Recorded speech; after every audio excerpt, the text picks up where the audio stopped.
ایک غیر معصوم کی بارگاہ میں معصوم زیارت پڑھ رہا ہے۔ اس کا مطلب ہے کہ یہ کوئی بڑی شخصیت ہے، کوئی بڑا کارنامہ کیا ہے۔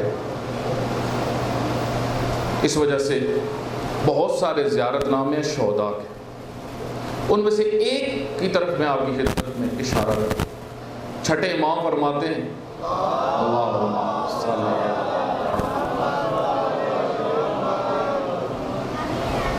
السلام علیکم ایھا الربانیون، اے ربانیوں ہمارا تم پہ سلام۔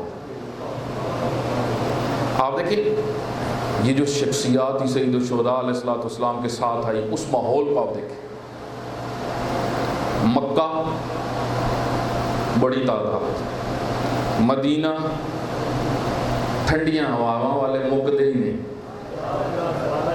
بڑی تعداد، کوفہ بڑی تعداد، بصرہ بڑی تعداد، یمن بڑی تعداد۔ عالم اسلام اس وقت پھیلا ہوا تھا، عالم اسلام کو محدود نہیں تھا سید الشہداء کی شہادت کے بعد، ایک بڑی سلطنت تھی مسلمانوں کی۔ ان سب کے سب میں سے جو وقت پہ پہنچے وہ وہی ہیں جو سید الشہداء علیہ السلام کے ساتھ شہید، اور وہ محدود تعداد ہے۔ میں نے 72 اس وجہ سے نہیں کہا، مشہور ہے 72 اور معتبر بھی 72 ہے، معتبر بھی 72 ہے، لیکن بہت ساری کتابوں میں شہداء کے نام مختلف لکھے ہوئے ہیں، 100 تک لکھے ہوئے ہیں، 110 تک لکھے ہوئے ہیں۔ تو کوئی یہ ممکن اعتراض کر سکتا ہے کہ ہم نے تو کتابوں میں دیکھا ہے، جو لسٹ بنی ہوئی ہے وہاں پہ بھی، یہ عراق کے اندر وہاں پہ بھی تعداد زیادہ ہے۔ جو پہلے 500 سال کی کتابیں ہیں مقتل کی، ان میں شہداء کی تعداد ایک لکھی ہوئی ہے، کچھ تعداد 5ویں صدی کے بعد کچھ کتابوں میں ملی ہے۔ اس کی وجہ یہ تھی کہ مقتل کیونکہ تاریخ ہے، کچھ شخصیات تو بالکل واضح ہیں، کچھ شخصیات جس طرح بنی ہاشم کا مسئلہ بالکل تقریباً کلیئر ہے۔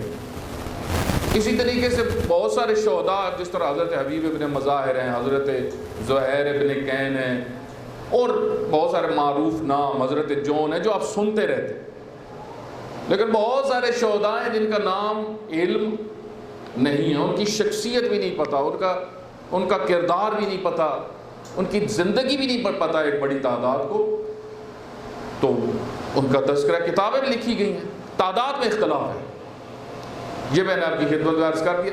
لیکن جو تحقیقی بات ہے، اور بہت سارے علماء نے جو تحقیق کر کے آخری نتیجہ نکالا ہے وہ یہ کہ یہ جو مشہور ہے کہ 72 تھے تو 72 ہی تھے۔ تو اب غور طلب چیز ہے کہ 72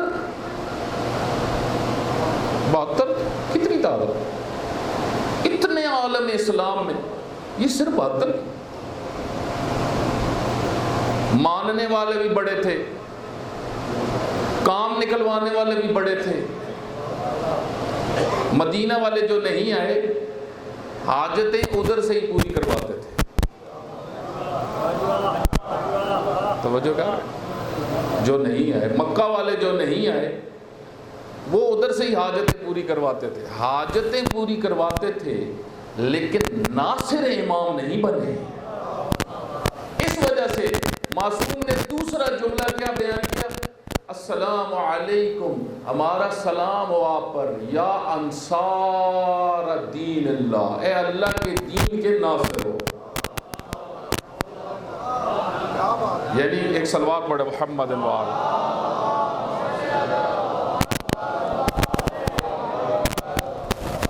ماننے والوں کی بھی قسمیں ہیں، محبت کرنے والوں کی بھی قسمیں ہیں۔ کچھ محبت کرنے والے ہیں جو صرف محبت کرتے ہیں، اطاعت مانتے نہیں، کچھ مانتے ہیں کچھ نہیں مانتے، نہیں کچھ باتوں میں اطاعت کرتے ہیں، کچھ باتوں میں اطاعت نہیں کرتے۔ کچھ ہیں جو اطاعت بھی کرتے ہیں مکمل، لیکن صرف اطاعت تک نہیں رہتے، بلکہ جس مشن پہ امام ہوتا ہے اسی مشن کو پورا کر رہے ہوتے ہیں۔ اس کو کہتے ہیں ناصر یعنی نصرت کرنے والا. السلام علیکم یا انصار اللہ, اے دین خدا کے ناصر. اور آپ دیکھیں یہ اب صرف میں تاریخی لحاظ سے آپ کی خدمت میں تھوڑا سا عرض کر دیتا ہوں. یہاں پہ آپ مدینہ والوں کے پھر حالات دیکھیں کہ سید الشہداء علیہ السلام کا گھر گرایا گیا جب سید الشہداء نکلے. یہ تاریخی لحاظ سے اس کو ذہن میں, سید الشہداء کا گھر جس طرح آج کل بلڈوزر کہتے ہیں, بلڈوزر پہ رکھتے. حضرت مسلم بن عقیل کا گھر ختم کیا گیا. 2, حضرت عباس کا گھر مدینہ میں ختم کیا گیا. دیکھیں ایک تو آج بلڈوزر لگوا رہے ہیں نا, ایک اس زمانے میں تھے جنہوں نے بلڈوزر لگائے. ایک آل سعود کا ایک صلوات پڑھے محمد نام ہی اس کا یہ ہے. شخصیت حضرت خدیجۃ الکبریٰ وزیر پیٹرولیم آل سعود کا. توجہ کر, اس نے کتاب لکھی, کتاب نیٹ پہ موجود ہے. اس نے بڑا اس میں اپنا درد بیان کیا. اس نے کہا یہ بڑے ظالم ہیں, انہوں نے اس گھر کو گرایا حضرت خدیجۃ الکبریٰ کے گھر کا, جس گھر میں رسول اللہ تقریباً 30 سال رہے. جب حضرت خدیجۃ الکبریٰ سلام اللہ علیہ کے ساتھ شادی ہوئی پیغمبر گرامی کی, تو کیونکہ حضرت خدیجۃ الکبریٰ مالدار تھی, اپنے گھر میں لے آئی, اپنے گھر میں, یا رسول اللہ بیتی بیتو, میرا گھر آپ کا گھر ہے. 70,000 اونٹوں کے مالکہ. فرمایا یا رسول اللہ یہ اونٹ جو میرے ہیں یہ اب آپ کے ہیں.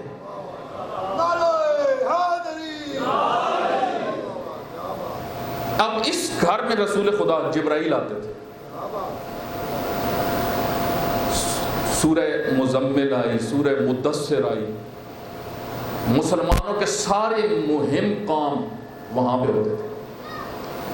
مکہ کے اندر جتنی میٹنگز مسلمانوں نے کی, اکثر میٹنگز جو تھی مہم ترین بنیادی اسی گھر میں.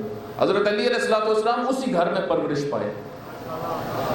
امیر المومنین کی پرورش سیدہ خدیجۃ الکبریٰ نے بھی کی ہے. اتنا عظیم گھر, اتنی نشانیاں. آج بھی آپ دیکھیں نا, آپ کے جتنے صحافی جاتے ہیں, ابھی ایک آپ کے بڑے مشہور پاکستان کے صحافی 2 مہینے پہلے ایران گئے, تو انہوں نے ایک خاص طور پہ ایک ویڈیو جو بنائی وہ امام خمینی کے گھر کی بنائی. کہ یہ دیکھو یہ چھوٹا سا گھر, اس گھر کے اندر سے یہ عظیم مجتہد اٹھا اور اس نے اس بڑی حکومت کو ختم کر کے نظام ولایت فقیہ بنایا. تو اس نے کہا یہ گھر دیکھو, یہ یادگار ہے, یہ نشانی ہے. اس کا ایرانی بڑا اہتمام کرتے ہیں. اس وجہ سے آپ دیکھیں زائرین جو یہاں سے جاتے ہیں ان میں سے ایک بڑی تعداد کو وہ گھر دکھایا جاتا ہے, لے کے جاتے ہیں سالار خاص طور پہ. تو آپ دیکھیں آج ایک مجتہد کے گھر میں لوگ جانا پسند کرتے ہیں. تو جس گھر میں رسول اللہ رہے, حضرت خدیجۃ الکبریٰ رہی, آثار اسلامی, تعلیمات اسلامی جہاں پہ وحی آتی تھی, اس گھر کو انہوں نے گرا دیا اور ان کو کوئی پرواہ. لیکن دکھ کی بات کیا ہے, وہ جو ادھر بیٹھے ہوئے بے حس و بے شرم مسلمان, جن کے اندر غیرت دینی نہیں ہے, عزت دینی نہیں ہے, جو اپنی اسلامی وراثت کی کسی حیثیت کے قائل نہیں ہیں. اسی طریقے سے سید الشہداء علیہ السلام کا گھر گرایا گیا. اس وقت حضرت عباس کا گھر گرایا گیا. کوئی مدینہ سے, کوئی تاریخ میں آپ پڑھ لیں, کوئی ایکشن نہیں ہوا, کوئی احتجاج نہیں ہوا. جس طرح پاکستان میں آپ دیکھیں کیا ہوتا ہے, مثلا اونٹنی کا پاؤں کٹ گیا, احتجاج بے احتجاج. اور غزہ میں روز بچوں کو جلا جلا کے بمبوں سے مار رہے ہیں, بندہ نہیں نکلتا. ابھی کل میں نے دیکھی ہے ویڈیو, کہیں ناروے کے اندر مختلف ممالک کے اندر وہ خواتین جنہوں نے آدھا لباس پہنا ہوا ہے وہ نکلی ہوئی ہیں روڈوں پہ, احتجاج کر رہی ہیں. بچے آدیوں نے بچے گودوں میں اٹھائے ہوئے ہیں، کوئی لیٹی ہوئی ہے روڈ کے اوپر کہ دیکھو دنیا میں کیا ہو رہا ہے. تو یہ بے حسی ہے. سمجھ، یہ مسلمانی نہیں ہے. مسلمان کے اندر حرارت ہوتی ہے، مسلمان کے اندر شجاعت ہوتی ہے، مسلمان کے اندر غیرت ہوتی ہے، مسلمان کے اندر عزت ہوتی ہے. اگر مسلمانوں کے اندر اس وقت غیرت ہوتی تو جو ہی بلڈوزر پہنچتا اسی وقت حکومت کو جو گورنر بیٹھا ہوتا اس کو اٹھا کے شہر سے باہر پھینکتے. کہتے تو کرنا چاہیے تھا لیکن نہیں کیا. مکہ میں جب پتہ چلا سید الشہداء علیہ السلام کا قتل کا پلان ہے، سید الشہداء وہاں سے نکلے، قتل کا پلان تھا حکومت کا. حاجی پوچھتے بھائی کیا مسئلہ ہے؟ ہم محفوظ ہیں، رسول اللہ کا بیٹا غیر محفوظ ہے. ہم تمہیں اتنی آسانی سے رہنے نہیں دیں گے. ہم نے جو حج کیا ہے، حج تو سکھاتا ہی ہے کہ ظالم کو پتھر مارو. حج تو ہے ہی اس چیز کا کہ شیطان کو پتھر مارو. آپ دیکھیں سید الشہداء مکہ سے نکلے، 4 مہینے تبلیغ کی وہاں پہ. 2 سے 3 لوگ زیادہ نہیں نکلے وہاں سے. پھر پہنچے سید الشہداء علیہ السلام، پورا راستے میں سفر آپ دیکھیں. اور آپ دیکھیں امام حسین علیہ السلام نے جو اصحاب تھے ان کو کس طرح چنا. یہ بڑا مہم ہے. جب مکہ سے نکلنے لگے تو فرمایا کہ من کان باذلا محجتہ فینا، جو خون دینا چاہتا ہے وہ آ جائے. اس وجہ سے سب محققین نے تقریباً لکھا ہے کہ کربلا میں وہی رہ گئے تھے جو مکہ سے نکلے تھے. بقایا ایک بڑی تعداد رستوں میں واپس چلتی گئی کیونکہ وہ سوچ رہے تھے ابھی پتہ نہیں کیا ہوگا، ابھی کیا ہوگا. سید الشہداء ہر جگہ پہ بتاتے تھے ہماری شہادت ہو. تو وہ جو سید الشہداء کو سمجھ گئے، سید الشہداء کی معرفت رکھتے تھے، وہ میدان میں پہنچے. اس وجہ سے امام کیا فرما رہے ہیں؟ اے ربانیوں. ربانی کس کو کہتے ہیں؟ ربی سے، عربی میں ربانی. یہ قرآن کی آیت ہے. میں آپ کی خدمت میں آیت پڑھتا ہوں، ایک صلوات پڑھیں محمد اللہ.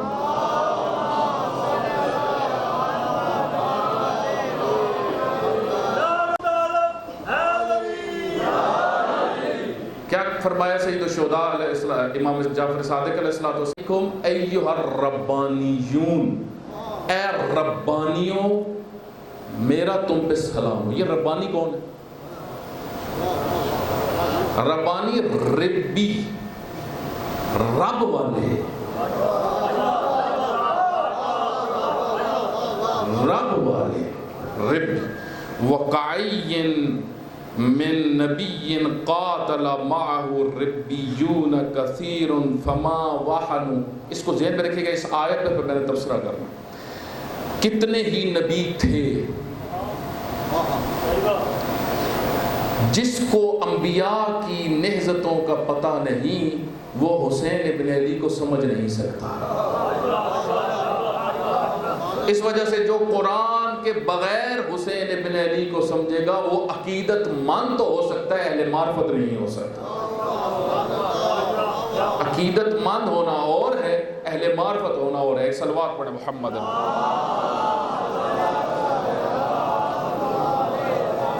وَقَعِيٍّ مِّن نَبِيٍّ قَاتَلَ مَعَهُ الرِّبِّيُّونَ. کتنے ہی نبی تھے جن کے ساتھ مل کے مقاتلہ کرتے تھے، فائٹ کرتے تھے. یعنی ان کے ساتھ ایک تعداد تھی ربیون کی جو ان کے ساتھ مل کے دشمن کے ساتھ فائٹ کرتے تھے، مقاتلہ کرتے تھے. قاتلہ لڑتے تھے. کثیر فما وہنوا، ڈرتے نہیں تھے. وہن ڈرتے نہیں تھے. لما اصابہم فی سبیل اللہ، جب اللہ کی راہ میں ان کو کوئی مشکل آتی تھی، ڈرتے نہیں تھے. وما ضعفوا, سست بھی نہیں ہوتے تھے. پریشر کو دیکھ کے سست بھی نہیں ہوتے تھے. وما استقاموا واللہ یحب الصابرین. اور پھر یہ کیا کہتے تھے جب میدان میں پہنچتے تھے؟ تو 146 نمبر آیت میں نے آپ کے سامنے پڑھی سورہ آل عمران کی. اگلی آیت 147 نمبر. ان کی میدان میں جب یہ پہنچتے تھے تو یہ دعا بھی کرتے تھے. بڑا مہم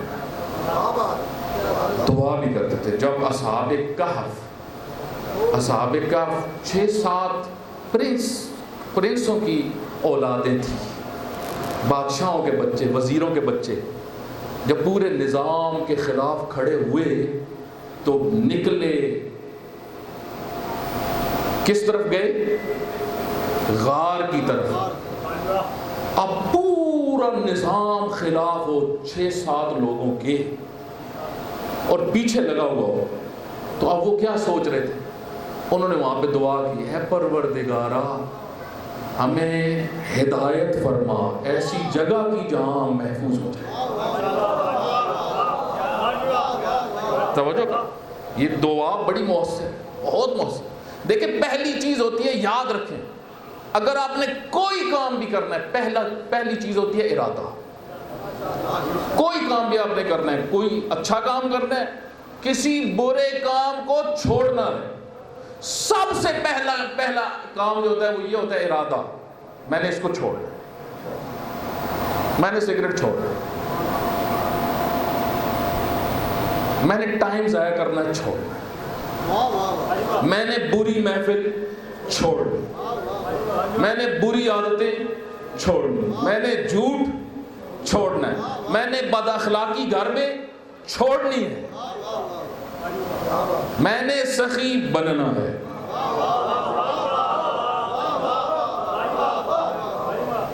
میں نے نمازی بننا ہے. اچھا کام یا برا کام, پہلی چیز ہوتی ہے ارادہ. دوسری چیز جو اہل بیت نے سکھائی ہے وہ یہ ہے, اللہ کی بارگاہ میں دعا کر. اس وجہ سے ایک جوان آیا رسول خدا کی بارگاہ میں, کہا یا رسول اللہ میں ایک برے کام کو انجام دیتا ہوں اور میرے لیے دعا فرمائیں. پیغمبر گرامی نے اس کے سینے پہ ہاتھ رکھا, سینے پہ ہاتھ رکھ کے فرمایا اللہم طہر قلبہ, اے اللہ اس کے دل کو پاک کر دے, واغفر ذنبہ, اس کے گناہوں کو معاف کر دے. جو پیغمبر نے یہ دعا کی, اس جوان خود کہتا ہے مجھے ایسے محسوس ہوا جیسے وہ گناہ مجھے اب کچھ کہہ ہی نہیں رہا. اصل میں گناہ کچھ کہتا ہے, وہ کہنا ختم ہو. اس وجہ سے کوئی بھی ارادہ کرے, اب لازم ہے ہم نے جب دعا کرنی ہے تو ہم نے اہل البیت کا واسطہ دے کے, اے پروردگار تجھے حسین کا واسطہ میرے دل کو پاک کر دے. توجہ کر. تو ان کی ہر بڑی شخصیت آپ دیکھیں, قرآن کو آپ پڑھ, دعائیں جتنی ہیں, مثلا ایک صلوات پڑھیں محمد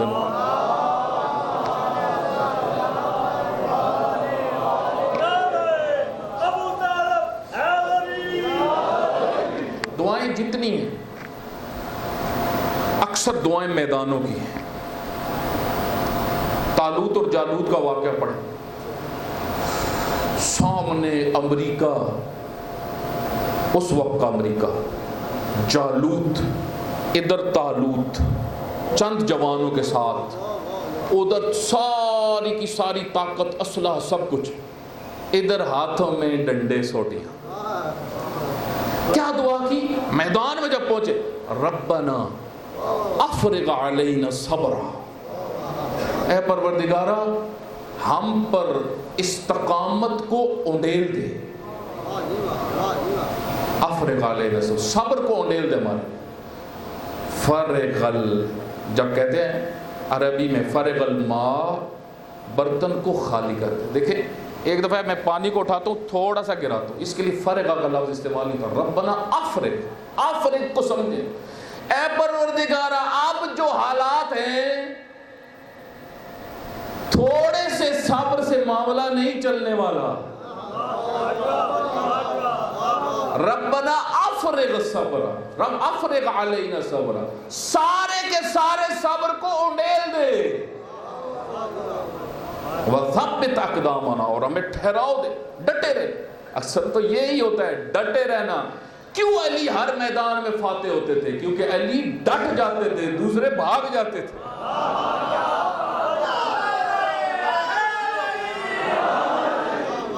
اصل میں ڈٹنا مشکل ہوتا ہے، ٹھہرنا مشکل. جب پریشر آتا ہے، دباؤ آتا ہے، بھاگتے ہیں. حضرت علی علیہ السلام نے جنگ جمل تھی، ایک صلوات پڑھے محمد.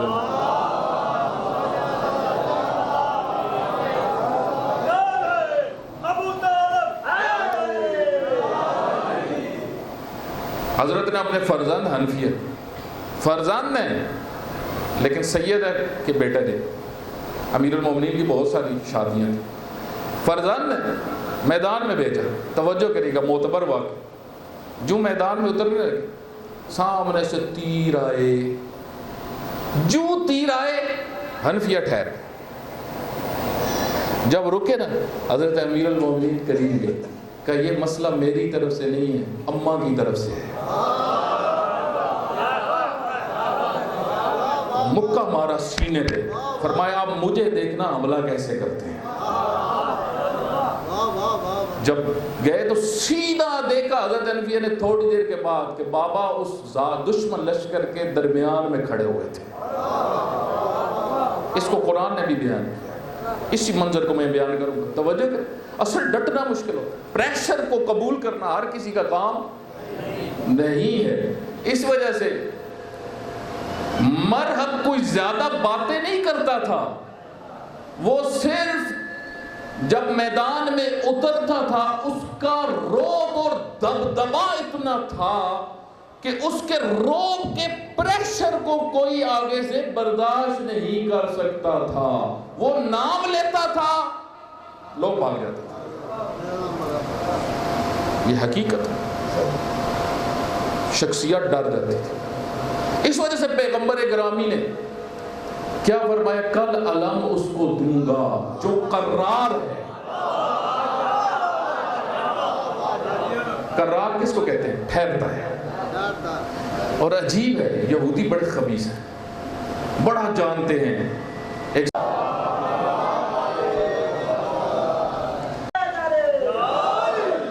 اب باتوں سے سب سے زیادہ 3 شخصیات کو تو بہت جانتے ہیں. یہ ہمیں علمی بات آپ کی خدمت میں عرض کروں. ایک امام حسین علیہ السلام بہت جانتا ہے، سب سے زیادہ رسول اللہ صلی اللہ علیہ وسلم.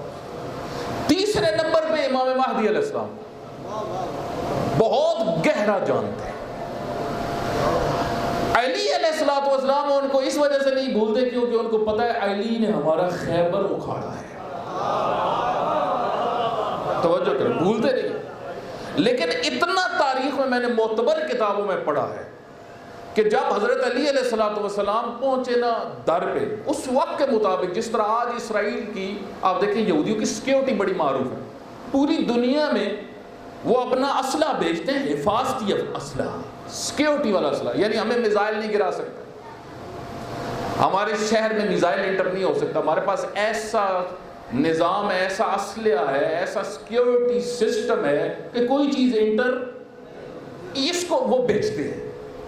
یہ دنیا میں اپنا ایک اثر رکھتی ہے کہ بھائی کیا چیز ہے.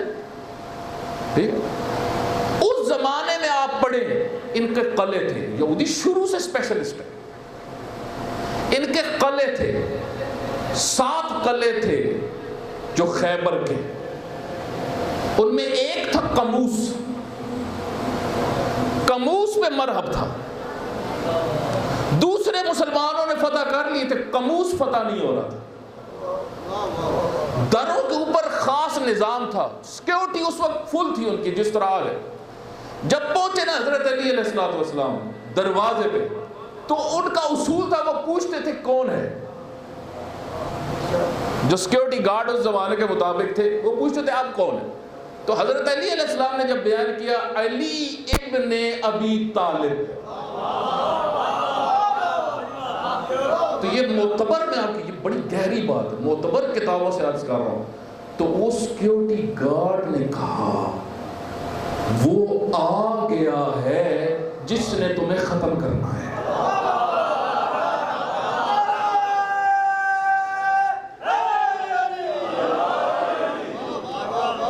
اس کی وجہ کیا ہے؟ توجہ کرو، اس سے پتہ چلتا ہے. پڑھا ہوا تھا، ان کو پتہ تھا علی نے ہمارے ساتھ کیا کرنا ہے. اس وجہ سے وہ سیکیورٹی گارڈ کو بھی پتہ، اتنا وہ جانتے. اس وجہ سے میں نے ایک بہت بڑے عالم سے سنا ہے کہ حضرت علی علیہ السلام کو جب ضربت لگی نا، حضرت علی علیہ السلام نے فرمایا فزت برب الکعبہ، تو آپ نے سنا ہوا ہے. اگلا جملہ فرمایا یہودیہ کے بچے کو پکڑو. یہودیہ کی، کیونکہ یہودیوں کی نسل ماں سے ہے، یہودی ماں سے حساب ہوتے ہیں، باپ سے حساب نہیں ہوتے. اس آیت میں اس کو دعا کو آپ کی خدمت میں عرض کر دوں. یہ دعا کیا مانگتے ہیں؟ وما کان قولہم، ان کی اور کوئی بات نہیں ہوتی، الا ان قالوا، مگر یہ کہتے ہیں ربنا اغفر لنا. میدان میں لیٹے ہوئے، گھر میں سوئے ہوئے، سو کے نہیں، اللہ معاف کر. ایسا کچھ بھی نہیں کیا، مزدوری بھی نہیں کرنی، محنت بھی نہیں کرنی، اور دکان بھی نہیں بنانی، بزنس بھی نہیں کرنا، جاب بھی نہیں کرنی. اللہ، یہ آیتیں کیا بتا رہی ہیں؟ میدان میں اترو، کام کرو، دعا کرو.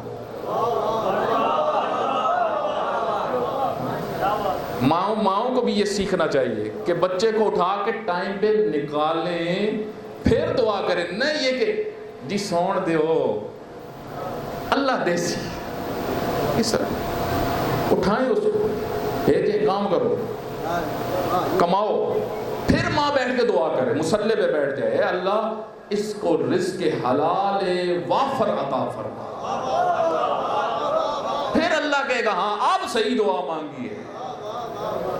یہ ہماری مشکل کے ہم کچھ کیے بغیر، اس وجہ سے ہم نے دعاؤں کو چھوڑ کے آج کل تعویذ پکڑے. دعائیں ہم نے کرنی نہیں، دعا کرنی نہیں.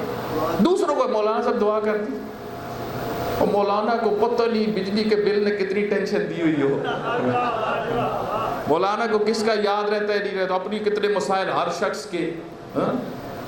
تو خود دعا کریں، دل سے دعا کریں. اور جب انسان دل سے دعا، میدان میں دل سے دعا نکلتی ہے، لیٹے ہوئے نہیں نکلتی. جب انسان محنت کر رہا ہوتا ہے پھر دل سے دعائیں نکلتی ہیں. اللہ میں نے اپنا حق ادا کیا، اب تو اپنا حق ادا کر. کیا دعا کی؟ ربنا اغفر لنا، اے اللہ ربنا اغفر لنا ذنوبنا، ہمارے گناہوں کو معاف کر دے، ہماری غلطیوں کو معاف کر دے. واسرافنا، اور جو ہم نے کچھ تیری حدیں توڑی تھی ان کو معاف کر دے. فی امرنا، ہمارے کاموں میں جو کچھ ہم سے غلطیاں ہوئی ان کو معاف کر. وثبت اقدامنا، اور اب ہمارے قدموں کو ثابت قدم رکھ. یہ بہت مہم ہے. وانصرنا علی القوم الکافرین، اور کافروں کے مقابلے میں ہماری مدد فرما. اب یہاں پہ آپ دیکھیں ثابت قدم صرف ایک میدان نہیں ہے. آپ نے اگر حلال کمانا ہے یہاں پہ بھی ثابت قدمی چاہیے. میرے بھائی کتنے لوگ ہیں جو آج یہ کہتے بھی ہیں اور سناتے بھی ہیں دوسروں کو کہ بھائی حلال نہیں کمایا جا سکتا، بڑا مشکل ہے. اس کی وجہ کیا ہے؟ ثابت قدم نہیں ہے. میرے بھائی جو ثابت قدم ہوتا ہے اللہ پھر نازل کرتا ہے، اللہ تھوڑے ٹائم چیک کرتا ہے. لیکن اگر انسان گھبرا جائے، نہیں یہ اس طرح 2 نمبری شروع کر دے، پھر برکتیں اٹھ جاتی ہیں. ثبوت قدم. تو سید الشہداء علیہ السلام کے اصحاب ربانی مرد میدان. اس وجہ سے میں چند کا صرف اشارہ کر کے میں نے ختم کرنا ہے. آپ جس کو کھولیں گے، جس کی زندگی کو، زہیر بن کہہ، ایک شخصیت تھے عابس، جنہوں نے دوسرے نمبر پہ بیعت کی تھی حضرت حبیب ابن حضرت مسلم بن عقیل. سب سے پہلے حضرت حبیب نے کی تھی. جب حضرت مسلم بن عقیل کوفہ پہنچے تھے سب سے پہلے ان کی بیعت حضرت حبیب بن مظاہر نے کی تھی. دوسرے نمبر پہ جس شخصیت نے کی تھی ان کا نام عابس تھا. جب وہ میدان میں اترے نا تو ابن سعد نے کہا کہ اس کے تن بتن مت جانا, ایک ایک نہ جانا, یہ کسی کو ٹھہرنے نہیں دے گا, اس کو پتھر مارو. پتھر مارنا شروع کیا.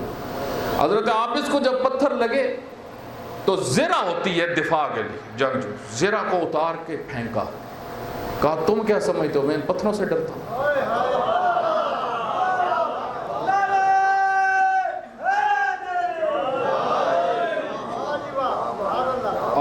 کس طریقے سے جتنے شہدائے کربلا ہیں, ایک ضعیف شخص حضرت پیغمبر گرامی کے ایک صحابی, ضعیف صحابی, تاریخ میں لکھا گیا انس ان کا نام تھا, وہ میدان میں اترے. ان کو جب وہ سید الشہداء کے پاس آئے کہا یار یبنا رسول اللہ, میں نے ایک دن رسول اللہ کی محفل میں سنا کہ انہوں نے فرمایا کہ میرا فرزند کربلا میں عراق کے مقام پہ قتل ہوگا. کہا میں اس وقت سے ادھر آ گیا تھا اور نینوا میں رہتا تھا. جب مجھے پتا چلا آپ پہنچے ہیں میں آ گیا ہوں, آپ مجھے حکم دیں میں میدان میں جا کے جنگ کروں. توجہ کر, شجاعت, جان دینا, خون دینا. اس طرح آپ دیکھیں خود سید الشہداء سب مقاتل میں لکھا ہوا ہے. سید الشہداء جب میدان میں اترے ابن سعد نے کہا پتہ ہے اب میدان میں کون آیا ہے؟ اس کا بیٹا جو عرب کے مقابلے میں آ گیا تھا. اس وجہ سے امیر المومنین خود فرماتے ہیں, خود امیر المومنین فرماتے ہیں اگر سارا عرب میرے مقابلے میں آ کے کھڑا ہو جائے گا تو علی پشت کر کے نہیں جائے گا. پورا عرب. اس وجہ سے ہر پہلوان کو امیر المومنین نے گرایا, ہر پہلوان. شجاعت امیر. امام حسین علیہ السلام نے اس طرح دھکیلا. بعض کتابوں میں یہ لکھا ہوا ہے امام حسین علیہ السلام اس بڑے لشکر کے ساتھ جس کی تعداد مختلف لکھی گئی ہے اس طرح لڑ رہے تھے جیسے سامنے کوئی ایک شخص ہے. اللہ اکبر, جیسے کوئی ایک شخص کا شجاعت ہے. انشاءاللہ کل میں بیان کروں گا اسی موضوع کو میں آگے جب بڑھاؤں گا. شجاعت کی 6 قسمیں. ایک شجاعت میدانی ہے, 5 اور شجاعت ہیں, وہ کل میں بیان کروں.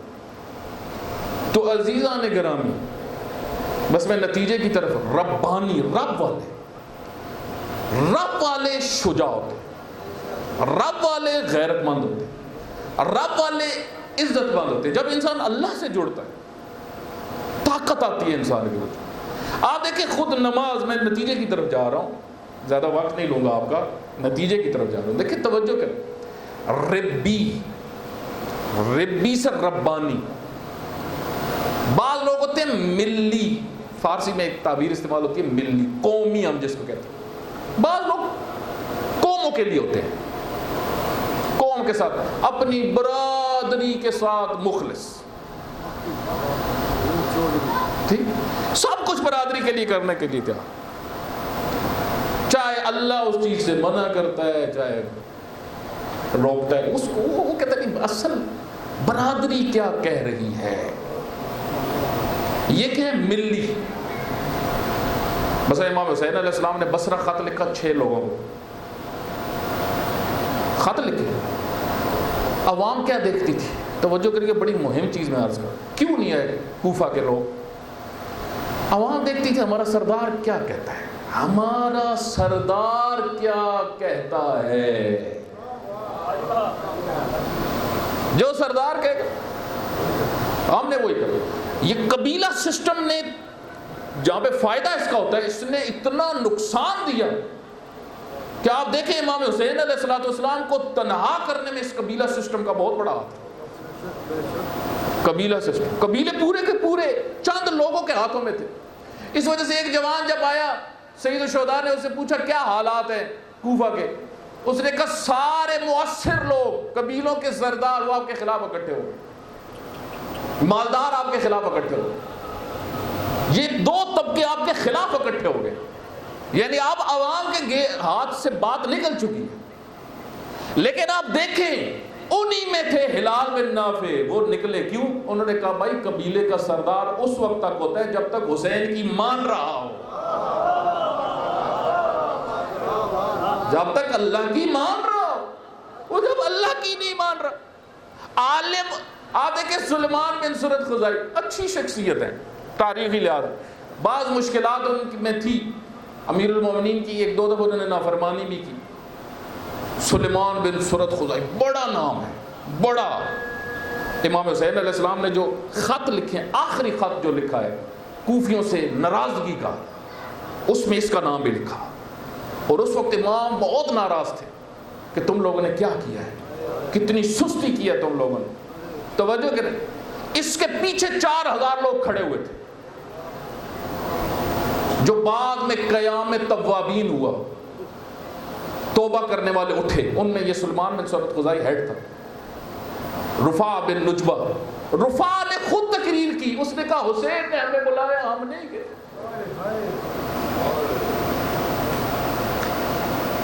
تو یہ 4000 کدھر کیا دیکھ رہے تھے؟ مولانا صاحب کہیں گے او بھائی، مولانا صاحب، آغا صاحب، علامہ صاحب کی بات اس وقت تک ہے جب تک وہ بات حسین ابن علی کے فرمان سے ٹکرا نہ رہی ہو۔ اگر ٹکرا گئی پھر مولانا صاحب کو چھوڑ دو، پھر علامہ صاحب کو چھوڑ دو۔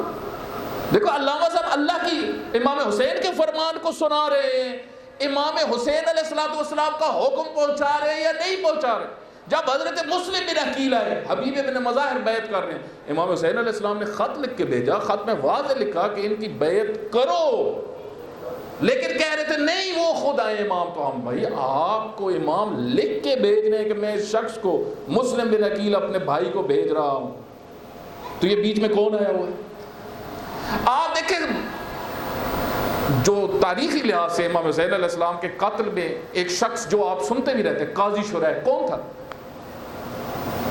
عالم دین تھا، قاضی بھی تھا۔ عالم دین ہی قاضی ہوتا ہے اسلام میں، یاد رکھیے گا۔ یہ تو آج کل ہے نا چیف جسٹس الگ، جسٹس الگ، اس زمانے میں اسلام کے اندر جو عالم ہوتا ہے اس کے پاس منصب قضاوت بھی ہوتا ہے اگر وہ اسپیشلسٹ ہو، ٹھیک ہے؟ اس وجہ سے تمام مجتہد قاضی بھی ہیں۔ تو یہ قاضی جو تھا علامہ تھا۔ ابن زیاد نے آخری پتہ جو پھینکا کوفہ کے اندر، آخری پتہ حضرت مسلم بن عقیل کے خلاف مؤثر ترین، وہ قاضی کو آگے لا کے کھڑا کر دیا، اور ایک بڑی تعداد کوفہ کی وہ کہتے تھے اس سے تو ہمیں بڑی محبت ہے۔ یہ مسائل کو سمجھیں۔ آج جو کہتے ہیں کہ ایک بڑی تعداد، آپ دیکھیں ہم نے یہ امام خمینی رحمۃ اللہ علیہ، ہم نے یہ دیکھ رہے ہیں امام خمینی امام حسین کی بات کر رہے ہیں یا نہیں کر رہے؟ اگر امام حسین علیہ السلام کی اور کی ہے کہ یہ ہم نے سمجھنا ہے، نہ یہ کہ ایسے ہی کچھ بھی کسی کو رد کرنے کے لیے بھی دلیل چاہیے، کسی کو ماننے کے لیے بھی دلیل چاہیے۔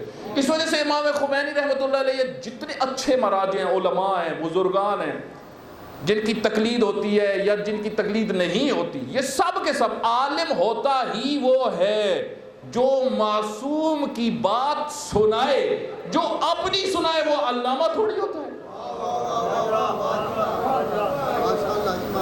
بات سمجھ کون سا عالم؟ امام حسین علیہ السلام ایک بات کر رہے ہیں، یہ اور بات کر رہے ہیں۔ اس زمانے میں امام کے ہوتے ہوئے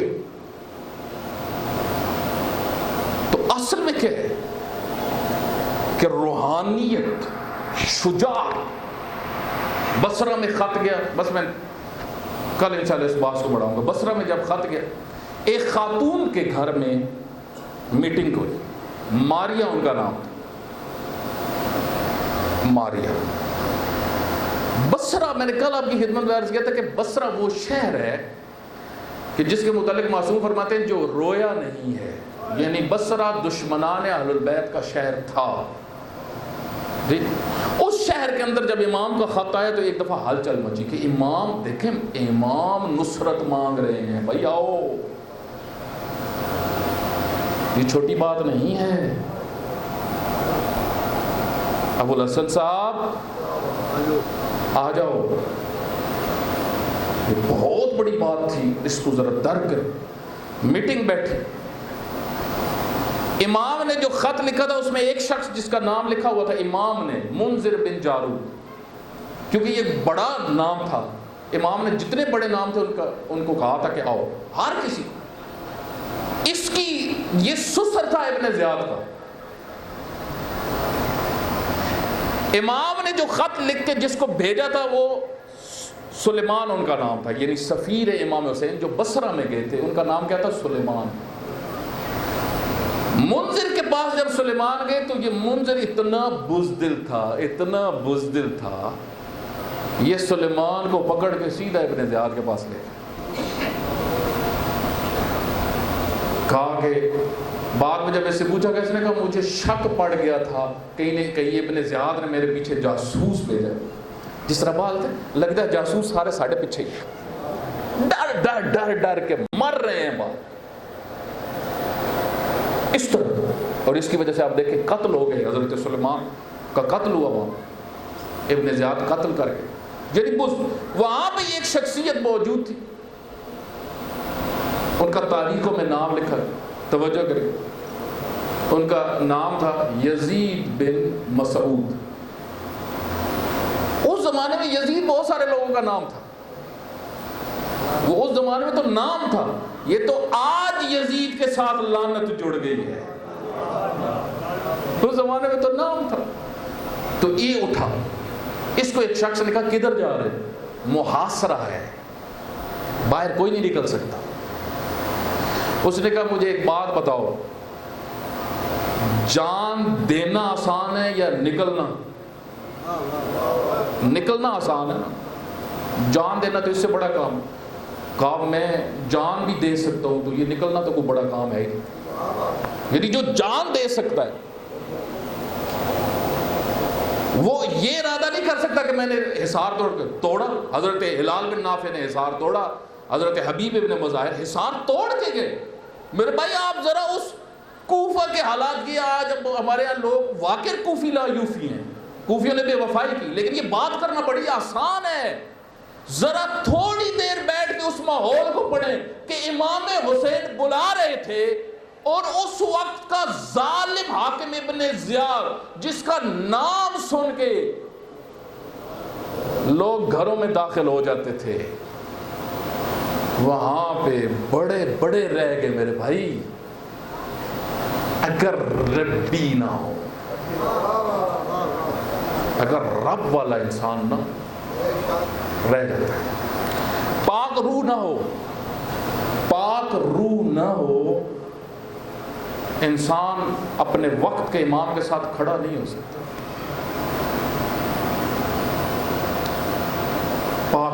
پاک روح کیسے ہوتا؟ آپ دیکھیں حضرت حبیب ابن مظاہر جب گرے، سید الشہداء نے جو گریہ کیا، اشعار پڑھے اور جو دکھ بھرے جملے کے، اس میں ایک جملہ یہ تھا، یہ میرا وہ بھائی تھا جو کبھی کبھی ایک ہی رات میں قرآن پڑھ لیتا تھا، ربی، رب والا تھا، قرآن پڑھ لیتا تھا۔ میرے بھائی روحانیت کی طاقت آپ دیکھیں، اس وجہ سے بس میں مصائب کی طرف آ گئی، اس وجہ سے آپ دیکھیں خود مصری رائٹر ہے طہ حسین آتا ہوا جا رہا تھا، سید الشہداء نے ایک دفعہ میں مڑ کے کہا کون ہے جو میرے پیچھے آ رہا ہے؟ تو ایک دفعہ ہلال نے کہا یبن رسول اللہ، میں ہلال۔ کہا ہلال کیوں آئے ہو؟ کہا میں نے دیکھا آپ تنہا جا رہے ہو، میرے دل میں یہ آیا کوئی ظالم حملہ نہ کرتے، آپ کی حفاظت کے لیے آئے ہو، آپ رسول اللہ کے بیٹے ہیں، رسول اللہ کی نشانی ہے۔ عزیزو جب یہ جملہ سنا نا، سید الشہداء نے فرمایا ہے ہلال، یہ تمہیں قتل نہیں کرنے آئے، یہ فاطمہ کے بیٹے کو قتل کرنے آئے۔